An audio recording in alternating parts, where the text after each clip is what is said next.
শুধুমাত্র সাপ্লিমেন্ট কি আপনাকে সুস্থ রাখতে পারে? আপনারা পিছনে দেখেন, আমি কিন্তু আন্তর্জাতিক ব্র্যান্ডের অনেক ধরনের সাপ্লিমেন্ট আমি ব্যবহার করি যেগুলো শরীরের জন্য দরকার, ঠিক আছে? কিন্তু শুধুমাত্র সাপ্লিমেন্ট আপনাকে সুস্থ রাখতে পারবে না।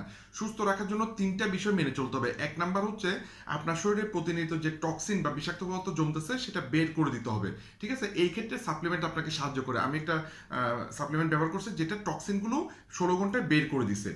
দ্বিতীয় যে বিষয়টা সেটা হচ্ছে ইনসাফিসিয়েন্ট নিউট্রিশন, পর্যাপ্ত পুষ্টি। এখানে অনেক সাপ্লিমেন্ট আছে যেগুলো ব্যবহার করলে আমি পর্যাপ্ত পুষ্টি পাচ্ছি, ঠিক আছে? তাহলে এই ক্ষেত্রেও সাপ্লিমেন্ট আপনাকে সাহায্য করতে পারে। 3 নম্বর যে বিষয়টা সেটা হচ্ছে রং লাইফস্টাইল। আপনি যদি কোনো নিয়ম না মানেন, আপনি যদি নিজের ইচ্ছা মতো চলেন, ঠিক আছে, সূর্যের আলোতে না যান, খালি পায়ে না হাঁটেন, প্রকৃতির সংস্পর্শে না যান, সঠিক সময়ে ঘুমাতে যাওয়া, সঠিক সময়ে ঘুম থেকে ওঠা, পর্যাপ্ত পানি পান করা, এগুলো যদি আপনি না মানেন তাহলে আপনি সুস্থ থাকতে পারবেন না। সুতরাং সাপ্লিমেন্ট দুইটা বিষয়ে সাহায্য করলেও নিয়ম কানুন মেনে চলতে পারলে আপনি সুস্থ থাকতে পারবেন। ভিডিওটি উপকারী মনে হলে শেয়ার করবেন। ধন্যবাদ।